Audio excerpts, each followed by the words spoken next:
ఎందుకు ఇంత కంగారు పడుతున్నావు? ఏమైంది? ఎక్కడ? పైన ఉన్నారు. ఏమైంది అని చెప్పేసి వెళ్ళిపోయి.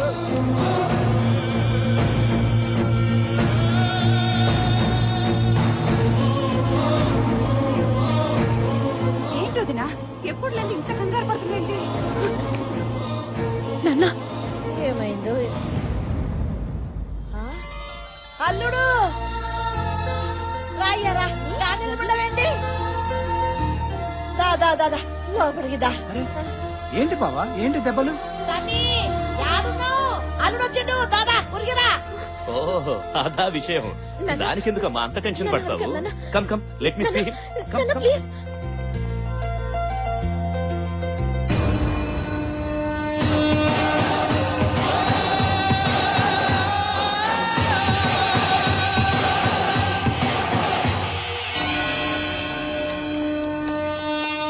Welcome welcome. What a surprise.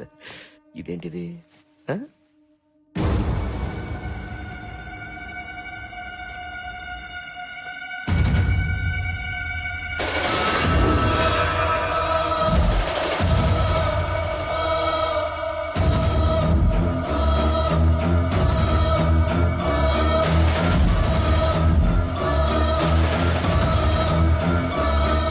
చూసారా, ఒకళ్ళకొకళ్ళు చూసుకుంటూ ఉంటే నోటి వెంట మాట కూడా రావట్లేదు.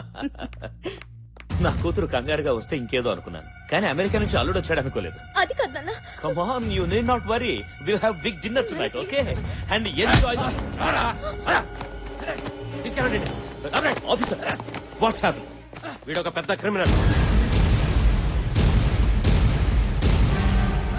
మా కస్టడీ నుంచి తప్పించుకుని మీ ఇంట్లోకి వచ్చి దూరాడు.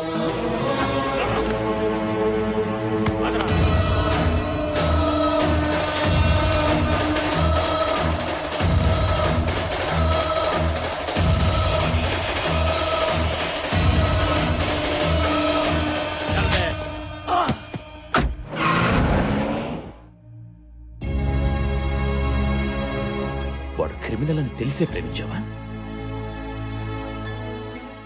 తల వంచుకోవడం కాదు, ఇప్పుడైనా నాకు సమాధానం చెప్పు. నన్ను క్షమించండి నాన్న. అత్తయ్య పెళ్లిని టార్చర్ చేస్తుంటే ఏదో ఒక ఫోటో చూపించి ప్రేమించానని అబద్ధం చెప్పాను. అతను క్రిమినల్ అని ఇందాకే తెలిసింది. ఏదైతే నా ఇంట్లో జరగకూడదనుకున్నానో అదే చేశావు. ఎవరు ఏ తప్పు చేసినా ప్రతి ఆదివారం నాతో చెప్పాలని ఈ ఇంట్లో కండిషన్ పెట్టాను. మీరెవ్వరు దాన్ని సీరియస్ గా తీసుకోలేదు. ఎప్పటికప్పుడు చేసిన తప్పుల్ని తెలుసుకొని అవి సరిదిద్దాలనే ఉద్దేశంతో నేను ఈ కండిషన్ పెట్టాను. మీతో ఫ్రెండ్లీగా ఉండడం, ఫ్రీడమ్ ఇవ్వడం నేను చేసిన తప్పు. పాపం తనేదో తెలియక చేసి ఉంటుందండి.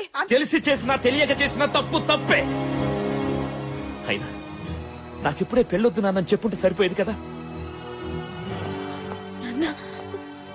What ever happened is happened. నిర్ణయం నీకే వదిలేస్తున్నా. ఏమండి ఏంటండి?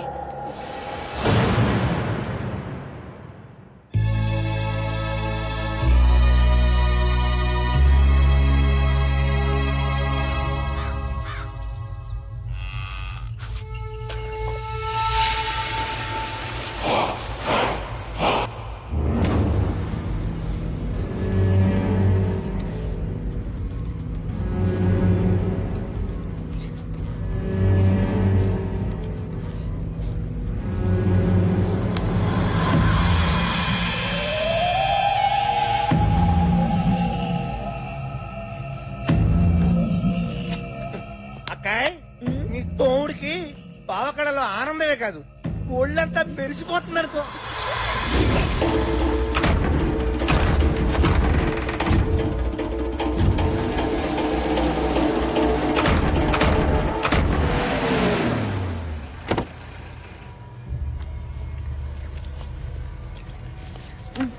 అజయ్ గారిని తీసుకొచ్చారా? వా పెనిమిటి, గుండె బలమే కాదు బుద్ధి బలం కూడా మస్తుగా ఉంది.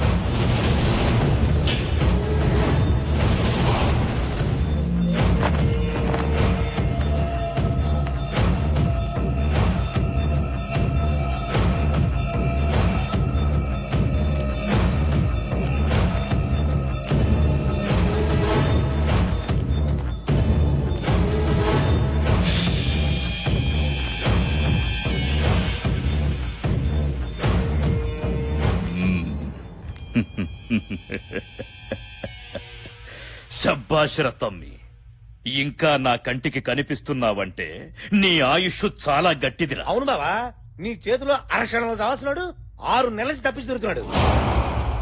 కోడిని గోస్తే తిన్నావు, గొర్రెను గోస్తే తిన్నావు, తాగిపిస్తే తాగినావు.